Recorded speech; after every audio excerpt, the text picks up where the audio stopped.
జున్ను అంటే ఎంతమందికి ఇష్టమో అండ్ మీరు ఎలా చేస్తారో కామెంట్ చేయండి. నేను ఎక్కడ చూసినా కూడా స్పాంజ్‌లా వచ్చే జున్నే చేసి చూపిస్తున్నారు. మేమైతే అలా ఎప్పుడూ ట్రై చేయలేదు.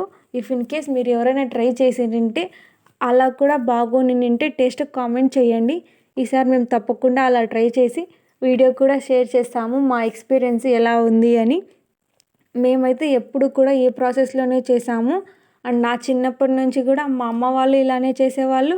ఇప్పుడు మా అత్త వాళ్ళు కూడా ఇలానే చేస్తున్నారు. సో, మేము చేసే ప్రాసెస్‌లో కూడా ఒకసారి ట్రై చేయండి. తప్పకుండా బాగుంటుంది. వేడిగా తిన్నప్పుడు అలాగే ఫ్రిడ్జ్‌లో పెట్టుకొని తిన్నా కూడా చాలా బాగుంటుంది. మీరు ఎలా లైక్ చేస్తారు? వేడిగా ఉన్నప్పుడు లైక్ చేస్తారా? ఫ్రిడ్జ్‌లో పెట్టుకొని తిన్నాక లైక్ చేస్తారా? నేనైతే 2 లైక్ చేస్తాను. ఫ్రిడ్జ్‌లో పెట్టుకొని తింటే ఇంకా కొంచెం టేస్ట్ బాగుంటుంది. సో, లేట్ చేయకుండా ప్రాసెస్‌లోకి వెళ్తే కొంచెం మందంగా ఉన్న గిన్నె తీసుకోండి. ఎందుకంటే మనం కొంచెం ఎక్కువసేపు ఉంచినా ఒకవేళ అది అడుగంటినా మాడిపోకుండా ఉండడానికి. అండ్ ఇక్కడ నేనొచ్చేసి 3 గ్లాసెస్ వరకు కూడా జున్ను పాలే తీసుకున్నాను. అంటే నార్మల్‌గా స్పాంజ్‌లాగా చేసే వాళ్ళైతే నార్మల్ మిల్క్ కూడా యాడ్ చేశారు. నేను వీడియోస్‌లో చూసింటే ఇక్కడ మనం ఈ ప్రాసెస్‌లో చేసే జున్నుకి మనమేం నార్మల్ మిల్క్ యాడ్ చేయాల్సిన అవసరం లేదు. అన్నీ కూడా జున్ను పాలతోనే చేసుకుంటాము. వన్స్ అలా పాలన్నీ కూడా యాడ్ చేసుకున్నాక మనం ఫ్లేమ్‌ని మీడియంలో కానీ, హైలో కానీ పెట్టామంటే ఒక 2 మినిట్స్‌కి అలా అవి ఏమవుతాయంటే విరగడం స్టార్ట్ అవుతుంది. ఇక్కడ నేను చూపిస్తున్నాను చూడండి. అవి విరగడం స్టార్ట్ అయ్యేటప్పుడు వన్స్ అలా విరగడం స్టార్ట్ అయ్యాక మనం ఒకసారి కలిపేసుకున్నామంటే అడుగు అంటుకుందా లేదా అని చెక్ చేసుకొని కలిపేసుకోండి.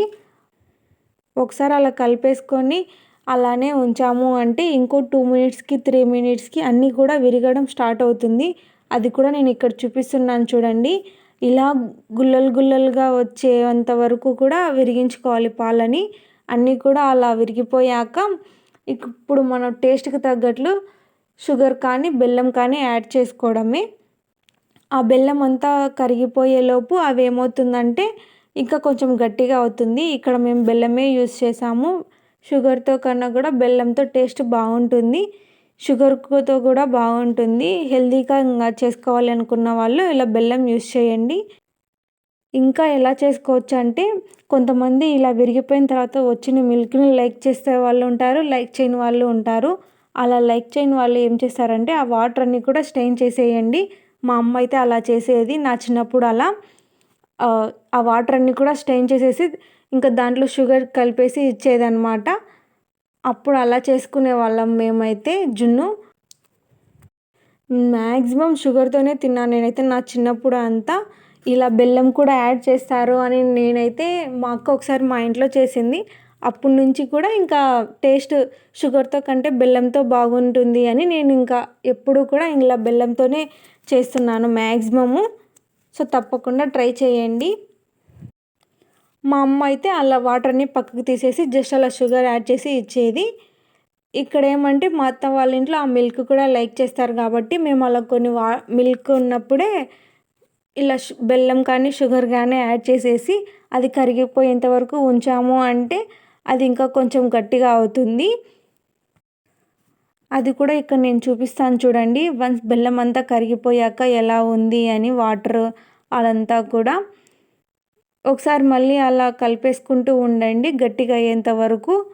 ఇంకా అంతా కూడా కరిగిపోయాక టేస్ట్ చూసుకొని ఇంకా ఏమన్నా తక్కువ అనిపిస్తే షుగర్ కానీ, బెల్లం కానీ యాడ్ చేసుకోండి.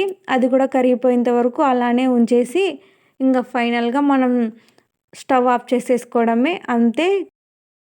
చాలా సింపుల్‌గానే ఉంటుంది ప్రాసెస్. తప్పకుండా ట్రై చేయండి ఇలా ఒకసారి. ఎప్పుడూ అలా స్పాంజ్‌లా జున్ను చేసుకునే వాళ్ళు ఇలా ఒకసారి ట్రై చేసి చూడండి.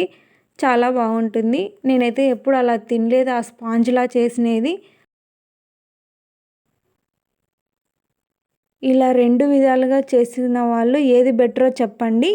నెక్స్ట్ మేము కూడా స్పాంజ్‌లా వచ్చే జున్ను చేస్తాము. ఎలా ఉంటుందో అని తెలుసుకోవడానికైనా కూడా ఆ వీడియో కూడా నేను షేర్ చేస్తాను. సో, ఈ వీడియో మీకు నచ్చినట్లయితే లైక్ చేయండి, షేర్ చేయండి. సబ్స్క్రైబ్ చేసుకోకపోతే సబ్స్క్రైబ్ చేసుకోండి.